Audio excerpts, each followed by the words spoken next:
अस्सलामुअलैकुम दोस्तों, 29 मई 1453 रात का 1:30 बजा है। दुनिया के एक कदीम और अजीम शहर की फसीलों और गुंबदों पर से 29वीं कमरे तारीख का जर चांद तेजी से मगरिब की तरफ दौड़ा जा रहा है, जैसे उसे किसी शदीद खतरे का अंदेशा है।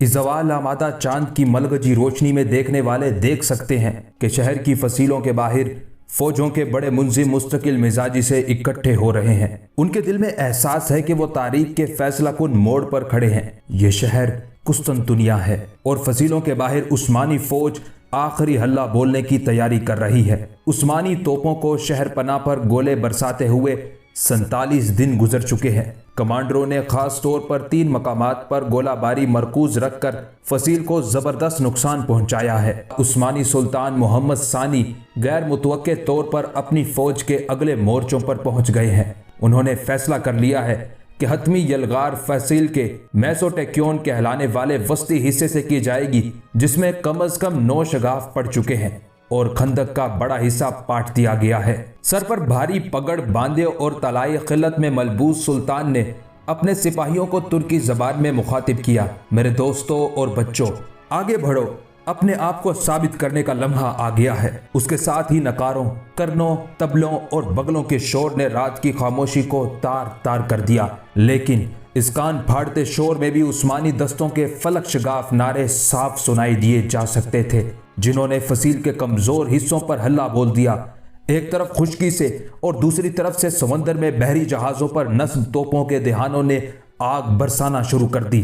बाजंतीनी सिपाही इस हमले के लिए फसीलों पर तैयार खड़े थे, लेकिन पिछले 1.5 माह के मुहासरे ने उनके हौसले पस्त और आसाब शिकस्ता कर दिए थे। बहुत से शहरी भी मदद के लिए फसीलों पर आ पहुंचे और पत्थर उठा उठा कर नीचे इकट्ठे होने वाले हमलावरों पर फेंकने शुरू कर दिए। दूसरे अपने अपने करीबी चर्च की तरफ दौड़े और गिड़गिड़ा कर मनाजातें शुरू कर दी। पादरियों ने शहर के मुतअद्दिद चर्चों की घंटियां पूरी ताकत से बजाना शुरू कर दी, जिनकी टनाटन ने उन लोगों को भी जगा दिया जो अभी तक सो रहे थे। हर फिरके से ताल्लुक रखने वाले ईसाई अपने सदियों पुराने इख्तलाफ भुलाकर एक हो गए और उनकी बड़ी तादाद शहर के सबसे बड़े और मुकद्दस कलीसा हाजिया सोफिया में इकट्ठी हो गई। दिफाई फौज ने जांफिशानी से उस्मानियों की यलगार रोकने की कोशिश की, लेकिन इतालवी तबीब निकोलो बारबेरो, जो उस दिन शहर में मौजूद थे, लिखते हैं कि सफेद पगड़ियां बांधे हुए हमलावर जानिसारी दस्ते बेजिगर शेरों की तरह हमला करते थे और उनके नारे और तबलों की आवाजें ऐसी थी जैसे उनका ताल्लुक इस दुनिया से ना हो। रोशनी फैलने तक तुर्क सिपाही फसील के ऊपर पहुंच गए। इस दौरान अक्सर दिफाई फौजी मारे जा चुके थे और उनका सिपह सालार जिवानी जस्टिनियानी शदीद जख्मी होकर मैदान जंग से बाहर हो चुका था। जब मशरिक से सूरज की पहली किरण नमूदार हुई तो उसने देखा कि एक तुर्क सिपाही करकोपूर्ता दरवाजे के ऊपर नस्ब बाजंतीनी परचम उतारकर उसकी जगह उस्मानी झंडा लहरा रहा है। सुल्तान मोहम्मद सफेद घोड़े पर अपने वुजरा और अमायद के हमरा हाजिया सोफिया पहुंचे। सदर दरवाजे के करीब पहुंचकर वो घोड़े से उतरे और गली से एक मुट्ठी खाक लेकर अपनी पगड़ी पर डाल दी। उनके साथियों की आंखों से आंसू जारी हो गए। मुसलमान 700 साल की जदोजहद के बाद बिलाखिर कुस्तुनतुनिया को फतह करने में कामयाब हुए थे। कुस्तुनतुनिया की फतह महज एक शहर पर एक बादशाह के इक्तदार का खात्मा और दूसरे के इक्तदार का आगाज नहीं था। इस वाक़े के साथ ही दुनिया की तारीख का एक बाब खत्म हुआ और दूसरे की इब्तदा हुई थी। एक तरफ 27 कबले मसीह में कायम होने वाली रोमन अंपायर 1480 बरस तक किसी न किसी शक्ल में बरकरार रहने के बाद अपने अंजाम को पहुंची, तो दूसरी जानिब उस्मानी सल्तनत ने अपना नुक्ता अरूज छू लिया और वो अगली 4 सदियों तक 3 बरे-आज़मों एशिया, यूरोप और अफ्रीका के हिस्सों पर बड़ी शान से हुकूमत करती रही। 1453 ही वो साल है जिसे करूने वुस्ता यानी मिडल एजेस का इख्तिताम और जदीद दौर का आगाज भी समझा जाता है। यही नहीं बल्कि फतह कुस्तुनतुनिया को फौजी तारीख का संग मील भी करार दिया जाता है, क्योंकि इसके बाद साबित हो गया कि अब बारूद के इस्तेमाल और बड़ी तोपों की गोलाबारी के बाद फसीलें किसी शहर के तहफ्फुज के लिए नाकाफी हैं। शहर पर तुर्कों के कब्जे के बाद यहाँ से हजारों की तादाद में यूनानी बोलने वाले शहरी भागकर यूरोप और खास तौर पर इटली के मुख्तलिफ शहरों में जा बसे। उस वक्त यूरोप तारीख दौर से गुजर रहा था और कदीम यूनानी तहजीब से कटा हुआ था, लेकिन इस तमाम अरसे में कुस्तुनतुनिया में यूनानी जबान और सकाफत बड़ी हद तक बरकरार रही थी। यहाँ पहुंचने वाले महाजरों के पास हीरे जवाहरात से बेशकीमत खजाना था।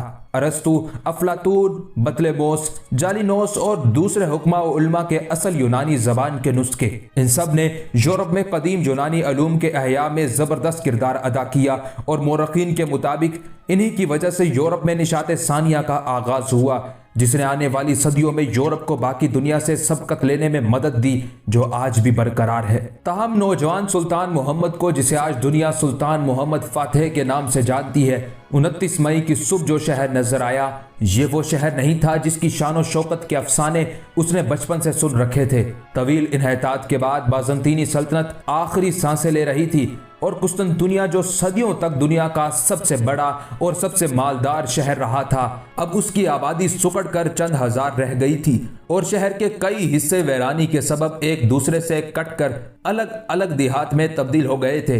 कहा जाता है कि नौजवान सुल्तान ने शहर की हालत जार देखकर शेख सादी से मंसूब ये शेर पढ़ा, बूम नौबत मैजन बरतारम अफरसियाब, पर्दादारी मैकन दर कसर कैसरन कबूत, यानी उल्लू अफरसियाब के मीनारों पर नौबत बजाया जाता है, कैसर के महल पर मकड़ी ने जाले बुन लिए हैं। कुस्तुनतुनिया का कदीम नाम बाज़ंतीन था, लेकिन जब 303 ईस्वी में रोमन शहंशाह कॉन्स्टेंटाइन अव्वल ने अपना दारुल हुकूमत रोम से यहाँ मुंतकिल किया तो शहर का नाम बदलकर अपने नाम की मुनासिबत से कॉन्स्टेंटिनोपल कर दिया, जो अरबों के यहाँ पहुंचकर कुस्तुनतुनिया बन गया। मगरिब में रोमन अंपायर के खात्मे के बाद ये सल्तनत कुस्तुनतुनिया में बरकरार रही और चौथी तथा 13वीं सदी तक इस शहर ने तरक्की की वो मनाजिल तय की कि इस दौरान दुनिया का कोई और शहर इसकी बराबरी का दावा नहीं कर सकता था। यही वजह है कि मुसलमान शुरू ही से इस शहर को फतह करने के ख्वाब देखते आए थे।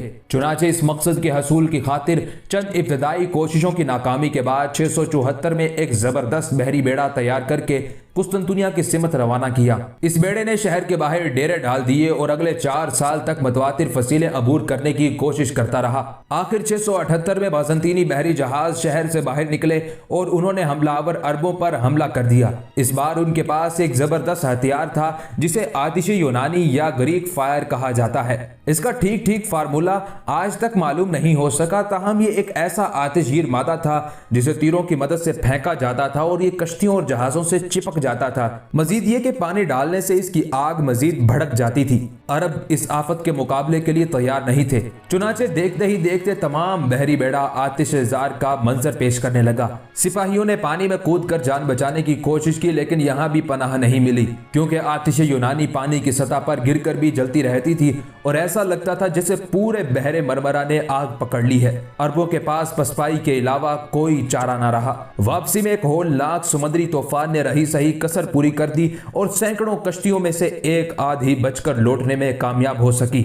इस मुहासरे के दौरान मशहूर सहाबी अबू अय्यूब अंसारी रज़ियल्लाहु ताला अन्हु ने भी अपनी जान जाने आफनी के सुपुर्द कर दी। उनका मकबरा आज भी शहर की फसील के बाहर है। सुल्तान मोहम्मद फातेह ने यहाँ एक मस्जिद बना दी थी जिसे तुर्क मुकद्दस मकाम मानते हैं। इसके बाद 717 में बनु उमैया के अमीर सुलेमान बिन अब्दुल मलिक ने ज्यादा बेहतर तैयारी के साथ एक बार फिर कुस्तुनतुनिया का मुहासरा किया, लेकिन उसका भी अंजाम अच्छा नहीं हुआ और 2000 के करीब जंगी कश्तियों में से सिर्फ 5 बचकर वापस आने में कामयाब हो सकी। शायद यही वजह थी कि उसके बाद 6 सदियों तक मुसलमानों ने दोबारा कुस्तुनतुनिया का रुख नहीं किया।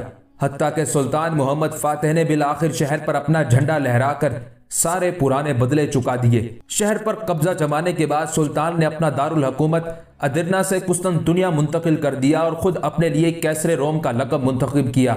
आने वाले अशरों में इस शहर ने वो अरूज देखा जिसने एक बार फिर माजी की अजमत की यादें ताज़ा कर दी। सुल्तान ने अपनी सल्तनत में हुक्मनामा भेजा, जो कोई चाहे वो आ जाए, इस शहर में घर और बाग मिलेंगे।